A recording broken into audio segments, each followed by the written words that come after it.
turns into a political potboiler after former liquor baron claims meeting Finance Minister Jaitley and telling him that he is leaving for London. Jaitley calls Mallya's bluff, asserts he has never met the fugitive since 2014. Mallya does a U-turn, says media is blowing things out of proportion and his meeting with the Finance Minister wasn't a formal one.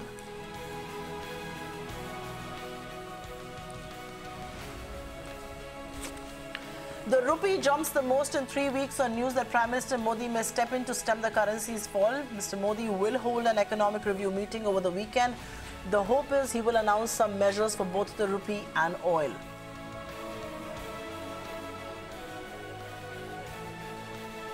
The rupee's sharp recovery helps the benchmark indices end at the session's highest. The Sensex gains over 300 points, spurred by buying in FMCG and metal companies. Inflation in August eases to a 10-month low of 3.69%. Factory output in July slows down from the 7%, but still continues to be at 6.6%. Trade deficit in August narrows to $17.4 billion, easing from the 5-year high last month. Exports rise 19% thanks to a healthy performance by the petroleum sector. Brickbats for Chanda Kochar at the ICICI Bank AGM. Shareholders slam the management, stating corruption will not be tolerated. Also seek clarification on Chanda's absence at the annual general meeting. Under pressure from activists and civil society, the Kerala police summoned the Bishop of Jalandhar. A decision on arrest will be taken after a high-level meeting later today. And Apple's big event is here at 10:30 p.m. later this evening. Apple will make the big reveal. Will Apple unveil a low-cost iPhone? Catch all the action right here on ET Now.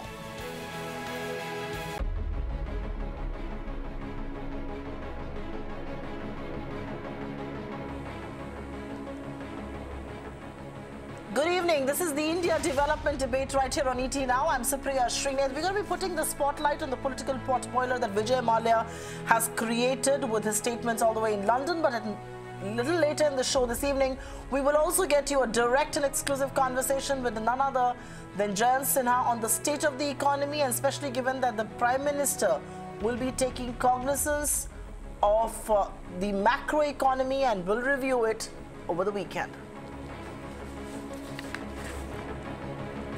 Mallyagate is quickly turning into a political potboiler. The former liquor baron today dropped a bombshell, excuse me, claiming that he had met Finance Minister Arun Jaitley and made a settlement offer days before he actually flew out of the country, fearing intimidation by law enforcing agencies. Jaitley quickly called Mallya's bluff, stating that he had never met the fugitive for an appointed meeting since 2014. The Finance Minister also accused Mallya of misusing his privilege as a Rajya Sabha member for trying to cut a conversation with him, but he was never really entertained. Jaitley said he instead directed Mallya to approach the lenders with his settlement offer. Clearly on the defensive, Mallya has now retracted his claims on the meeting with the Finance Minister, putting the entire blame on media for raking up what he now calls an unnecessary controversy out of a rather innocent statement. Mallya's revelations come on a day when a UK court concluded hearing the extradition case against him. The judgment has been reserved for the 10th of December. Opposition parties, of course, have jumped into the scene, with the Congress seeking a more detailed explanation from the government and the so-called meeting and settlement offer. The new twists, turns and the politics in the Mallyagate is a big topic of discussion and debate right here on the India Development Debate this evening. I'm joined by Mr. Vineet Goenka, ex-co-convener of the IT cell of the BJP, Sunemal Khan representing the Congress Party, Arima Sundaram, Senior Counsel of the Supreme Court, and Gopal Jain, Senior Advocate of the Supreme Court. Thanks very, very much, each one of you, for being with us. And Mr. Sundaram, if I may actually begin with you. Vijay Mallya's insistence of having met Mr. Jaitley with an offer of settlement before leaving India comes on the last day of his extradition hearing in the UK court. Of course, a judgment is now reserved. But what do you make of the timing of this statement, really?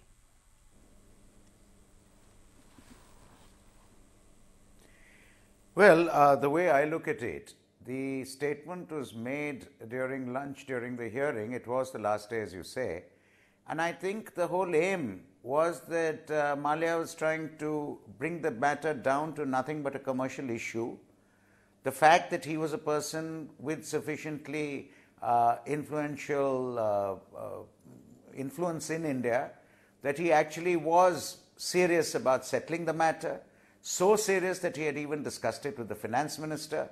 And I think in the end, perhaps what it really started was with a feeling of trying to just pass it all off as a commercial issue, at the same time maintaining his own status of trying to show that he was an influential person in India.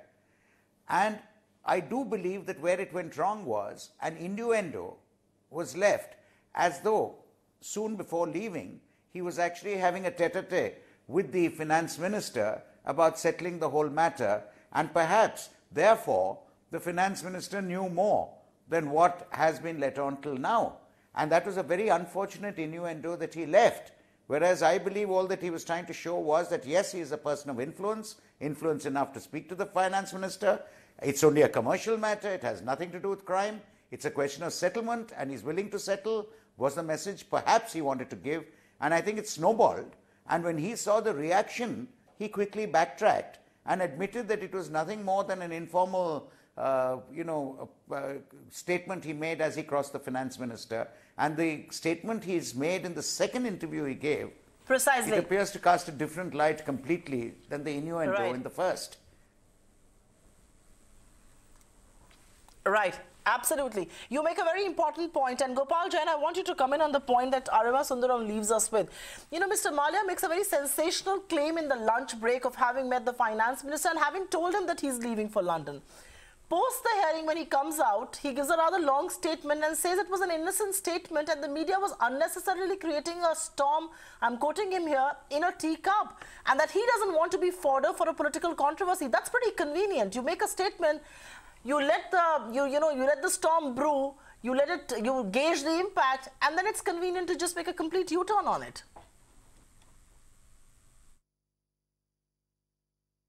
I think it seemed to be like a needless distraction or a sideshow which he engineered and then tested the waters, and then when he saw the kind of reaction which is coming, he tried to backtrack from it. I think the important thing is that the case is probably reaching its finality in conclusion, and therefore he decided to test the waters and make a provocative statement or an innuendo and to see what kind of reaction it will generate. But fortunately, the second statement itself would, douse that potential fire which he was trying to, erupt.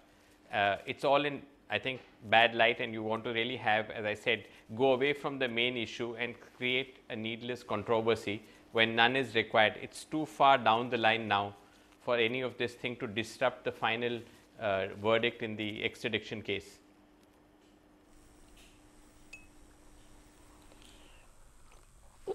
Oh, absolutely. And, trying to make it sound like a commercial matter and trying to make it sound like he knows the powers that matter in New Delhi, I don't know if it's really going to help his case at all. But I understand, and I'm going to go across to the politicians on this show, and Suleiman Khan, I understand that the Congress has gone all guns blazing against the finance minister and against the government. You've questioned this meeting, you want more details. I understand all of that. There's obviously politics at play. But don't you believe this is a last-ditch effort made by a desperate man who perhaps now wants to put the government on the back foot? I mean, what is Mr. Mallya's credibility to say what he's saying right now? He is an economic offender. He has fled the country. Why take his statements at face value?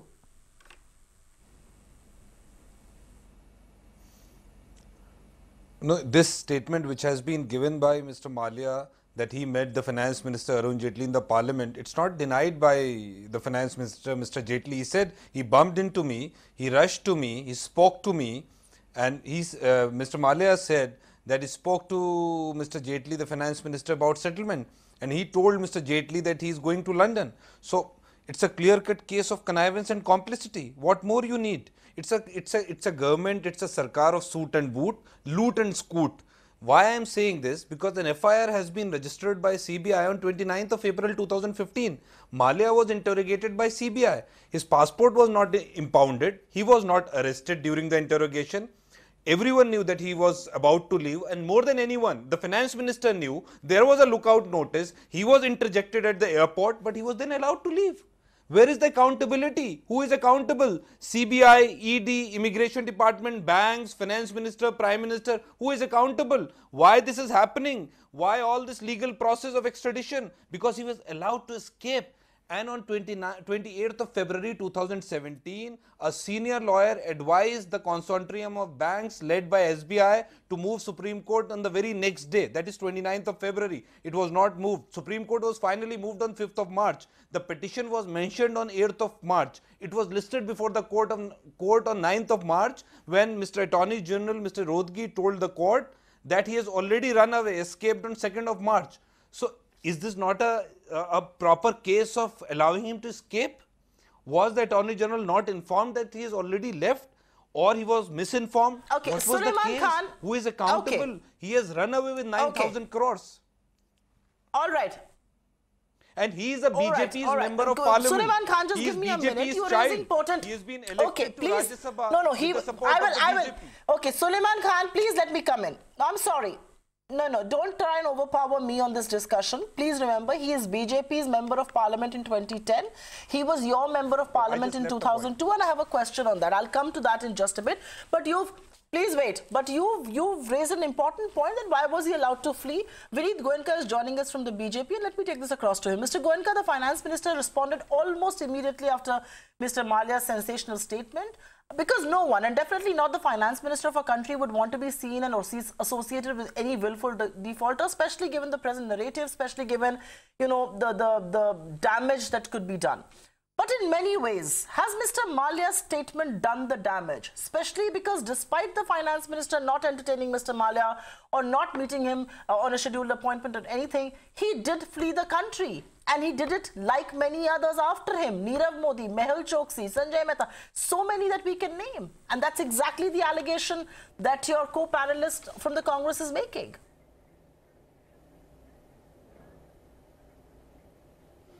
Well, Congress has a habit of making complaints, making noise, and then backtracking.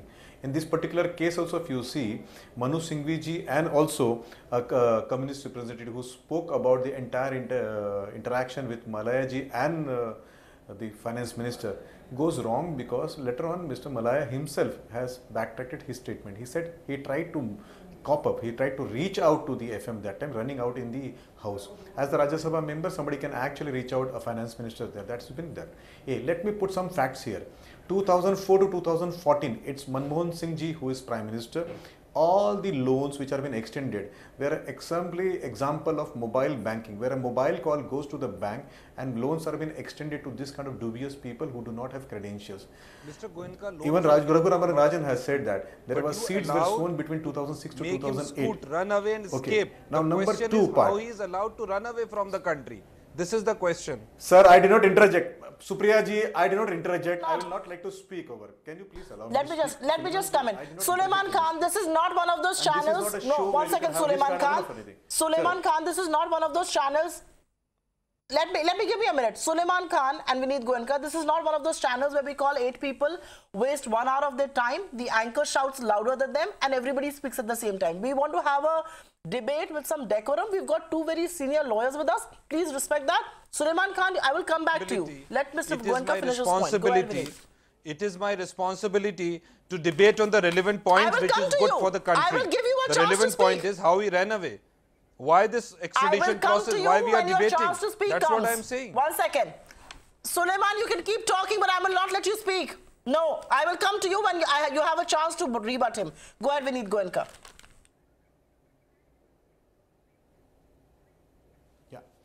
Till there is a complaint which brings a red corner code notice, or which brings a no travel notice to a particular fugitive or a particular accused or particular offender, the travel plans do not allow to be held back. Shashi Tharoor or Chidambaram or Mr. Rahul Gandhi himself, who are accused, they travel abroad. We don't stop them from traveling because there is nothing rules which stops them to do it till the court has stopped somebody to stop or the passport has been impounded. Let me remind the Congress representative, H.S. Chandramouli, who was his Choksi's lawyer, was given a ticket from Congress which was later on withdrawn. So they have to respond why they are promoting the people who are helping this kind of accused. Also, Siddaramaiah government did not impound passport of Vijay Mallya and Mr. Choksi when actually there was a court order. So Congress has a habit of helping this kind of offenders. Entire loan process was done in that period of 2004 to 2014.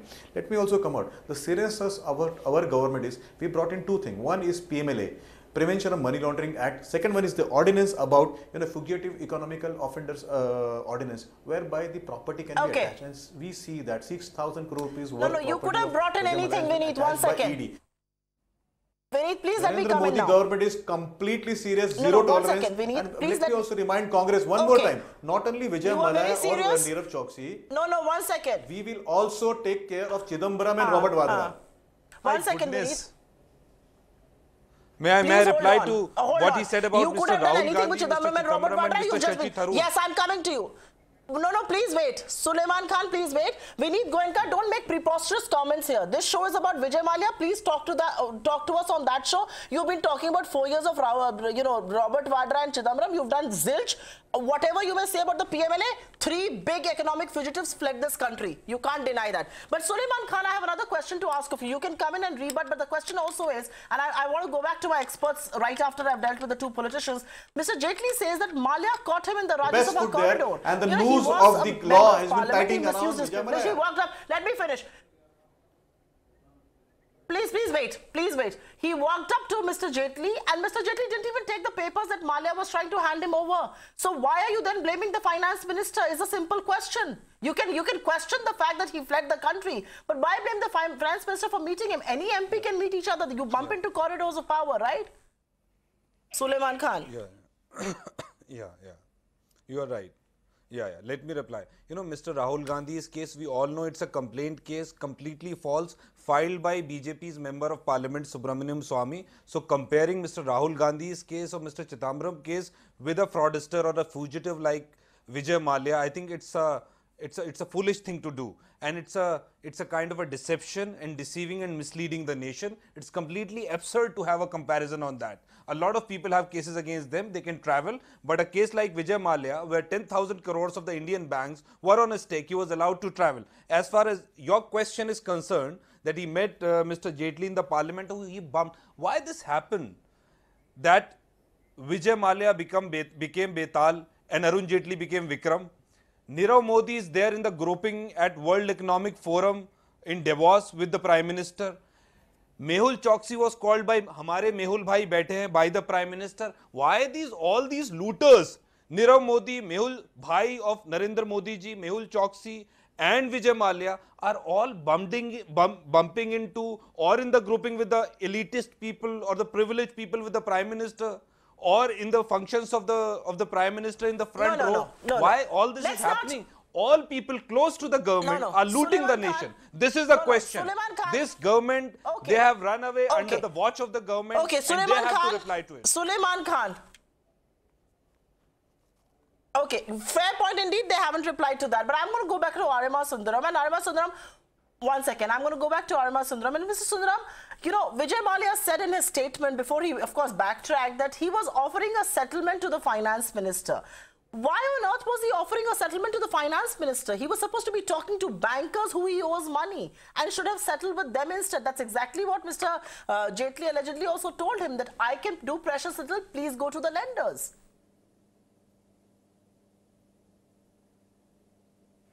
In fact, the point of the matter is, like I said earlier, what has happened is that during that lunchtime, I think he wanted to trivialize the entire thing and say this is not really a criminal matter, it's really a commercial matter.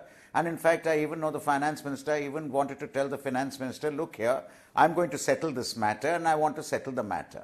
It was actually a way of trying to tell the media in England, because don't forget, now he is in England and he's judged by the British and the British media. So he wanted to make it appear, look here, I'm not a crook. In fact, there's a commercial problem and I have the money to settle, so I'm still a wealthy man. And in fact, I know the finance minister and I wanted to tell the finance minister this.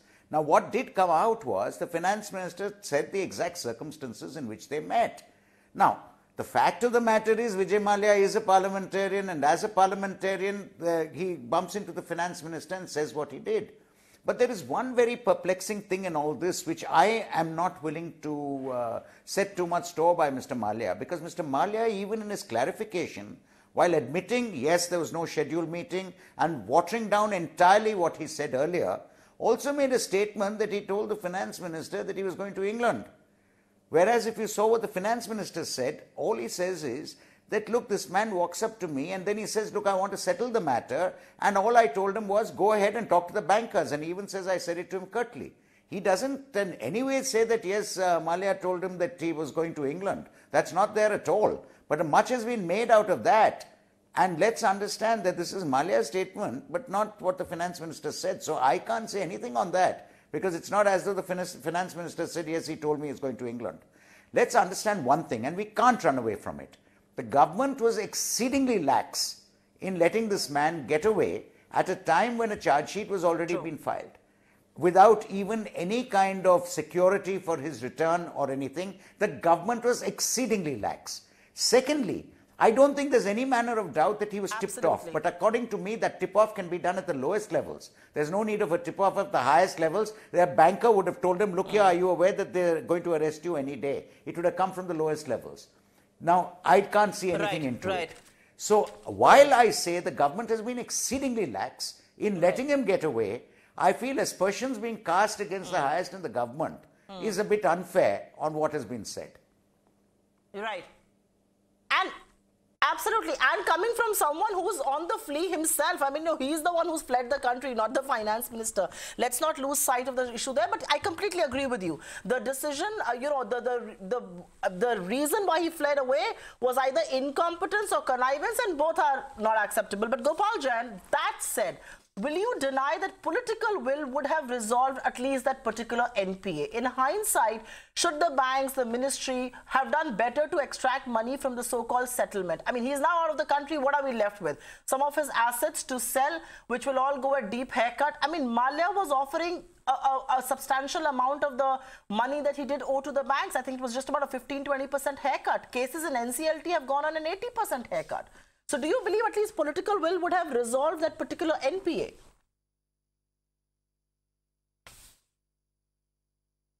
Yeah, both, yes, absolutely. Political will, but most importantly, like the IBC has now come into force, a very effective machinery to first ensure that before loans are given, and especially such large borrowings, you're absolutely sure to the entity to which it's given, then scrupulously monitoring it that you don't allow it to get to this Himalayan or gigantic amounts, then being lax in recovery, then allowing people to flee, then bringing a law, then the law itself is being amended several times, and as you rightly pointed out, it's also a fairly time-consuming process.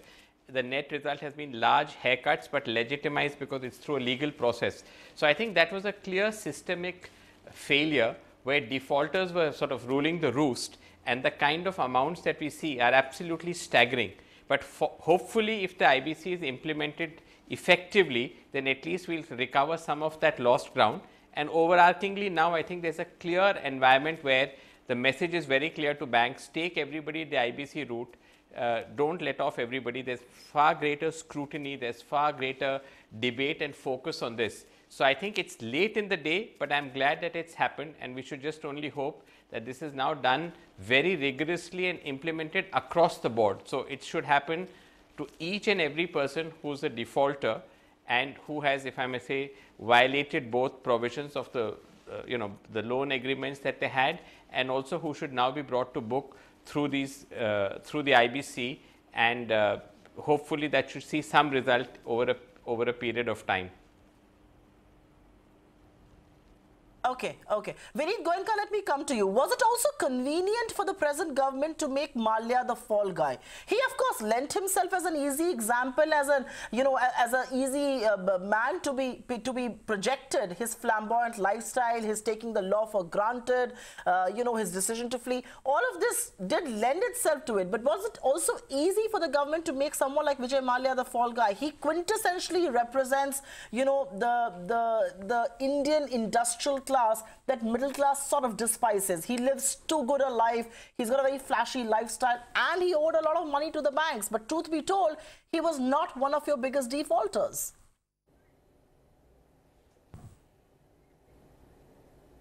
See, whether the default is of 1 rupee or the amount which Vijay Mallya or Nirav Modi or anybody else has, we'll have to understand where it has started.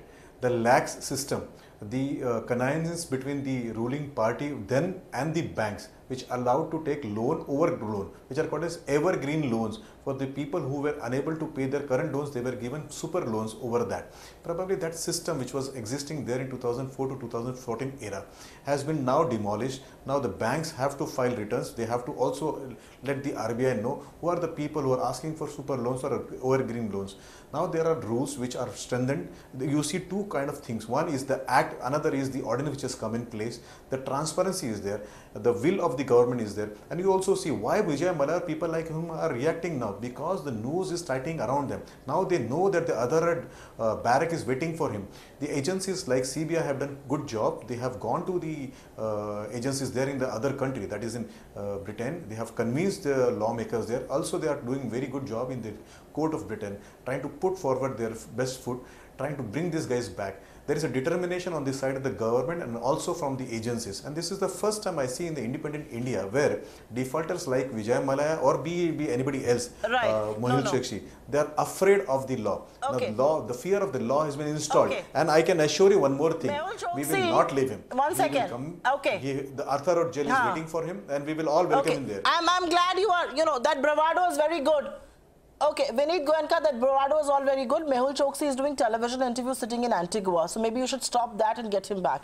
I mean, that bravado is very good for television debates, but we are not going to be swept away from that. Suleiman Khan, I'm going to come to you in just a bit, but I do want to point out a very important observation that some of us have here. And Arima Sundaram, if I may come to you, the hypocrisy of the political class is just so apparent here. It is no secret that Mallya went to the Rajya Sabha with BJP's blessings from Karnataka, where the party MLAs voted for him in 2010. In 2002, however, it was with the help of the Congress and the JDS MLAs that the fugitive liquor baron won the first time in Rajya Sabha elections. And now both parties are trying to outdo each other in blaming him for fleeing the country. They were very instrumental in making Mallya an MP twice over.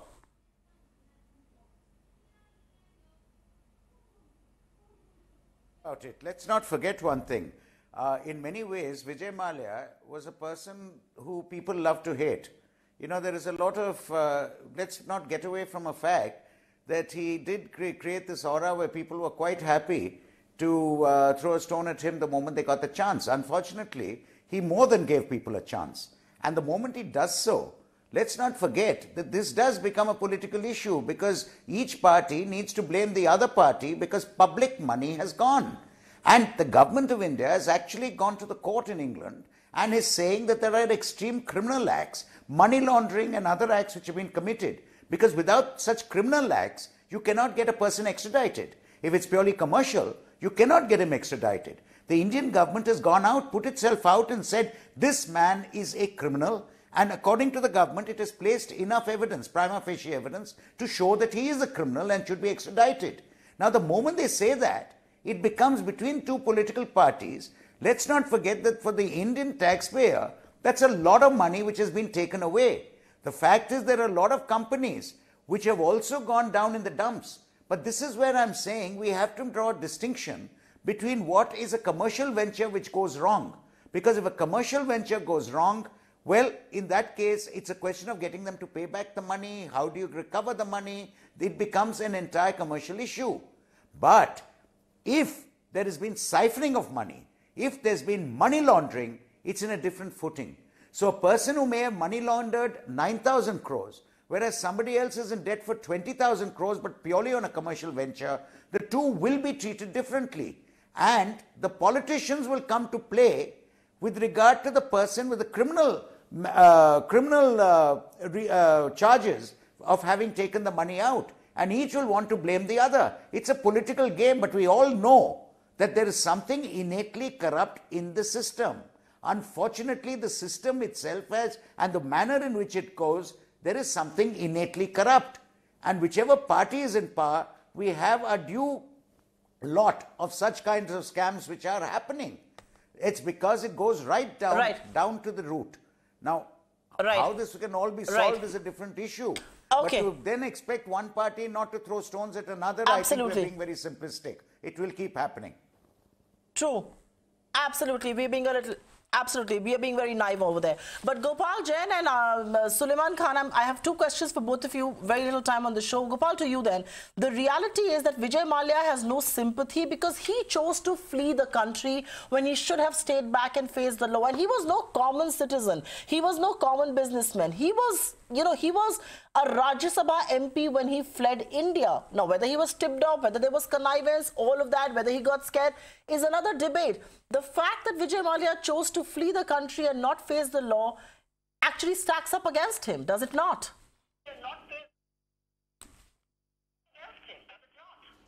Yes, absolutely. The fact that he now accepts that he owes monies to the bank itself is an admission that that should have been something he should have settled and in the proper course of time. Now that the process has actually begun, he is beginning to realize that, you know, they're getting close on his heels, and I think the government has now taken a far more aggressive approach. So hopefully now this proceeding, if it comes to an end and the Indian government wins, then at least it will be one step of putting the clock back and hopefully getting him back and also having that amount settled to the bank. So his offer was a little too late in the day, and by actually fleeing, a new legislation has been made. Virtually you can name it after him. So a whole enactment was made essentially centered around him, but now it will get extended to others. So his departure resulted in enactment of a new and a very strong law with long arm jurisdiction as far as Indian authorities were concerned. Right. Suleiman Khan, isn't this a Lalit Modi-like tactic to defame and perhaps even more importantly issue a veiled threat to the party in power? You've been a victim of that. You've been at the receiving end of this. Don't you believe this is exactly what an economic offender, a fugitive, really does? You know, we all know that who are the people who were close to Lalit Modi. We know the Rajasthan's chief ministers, allegiance to Lalit Modi, and other minister in the BJP's closeness to him. So Lalit Modi is also, has come out, has run away. We know how that scam happened, who were close, and how it has happened. First of all, I want to reply to this BJP spokesperson completely misleading statement that all loans were given from 2011 to 14 in Mehul Choksi's and Nirav Modi's case as well. We have given the facts. It's completely misleading. They have taken loans from 2011 to 2016. The majority of the loans which have been defaulted, some 23,000 crores from Punjab National Bank, that Mamu Bhanja scam, Mehul Choksi, whom the Prime Minister called Mehul Bhai, and Nirav Modi, who was with the Prime Minister at Davos, they have been a defaulter and loans have been granted during the BJP regime. And as far as whose MP Vijay Mallya was or is, when he committed this scam of this magnitude or this default or scam, whatever you can call, I think he was the member of parliament with the support of the BJP. So he was actually a BJP's member of parliament, so they have to reply to it. And there is no doubt left that he has run away with a tip-off, or someone or anyone in the government knows that he is running. Okay. The cat is out of the bag. It's very much clear.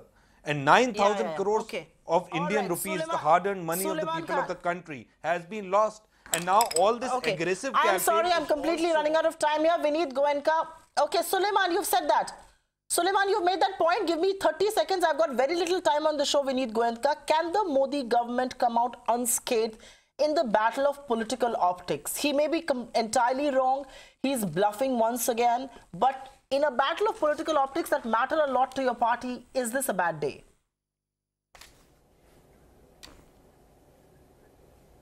Supriya ji, let me first react to your earlier statement. This is an act of bravado. I'll tell you, do you have a single incident before this where the state and the agencies have come together to put a noose around this kind of criminals? Let me remind the Congress person and everybody in this, Kothrochi, Anderson and Lalit Modi all ran away and had a nice life under Congress regimes. 9.93 lakh crore rupees of NPA have been generated in UPA 1 and UPA 2. 26 banks gave a loan of 7.3 lakh crore rupees, which are bad. Former governor of RBI, Rajan, says that the seeds were sown in 2006-2008. It was an utter failure government, and we promised Yeah, people. but We have Rajan, already tightened okay. the rules, and that's why he is Okay. reacting. That's why you see this kind of statement Right. coming on the channels. And in the days to come, Okay. you will find Okay. Mr. Mallya there in All Mumbai right. in the barracks of Arthur Road Jail. Okay.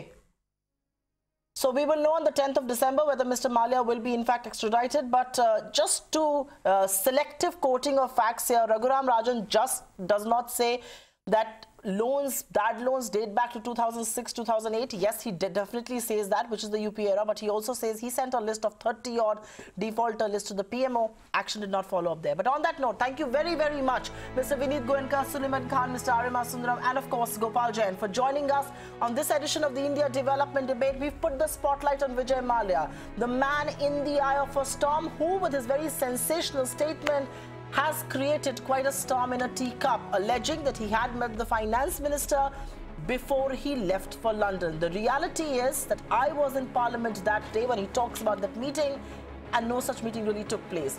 He bumped into Mr. Jaitley, and Mr. Jaitley actually ran away from him, if I can use that word. Mr. Jaitley did not want to be seen in his presence because he was an economic offender.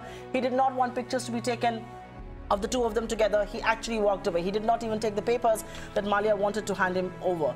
The reality is that Mallya was still allowed to flee the country, or was, made to flee the country, and that is where the responsibility of the government comes in.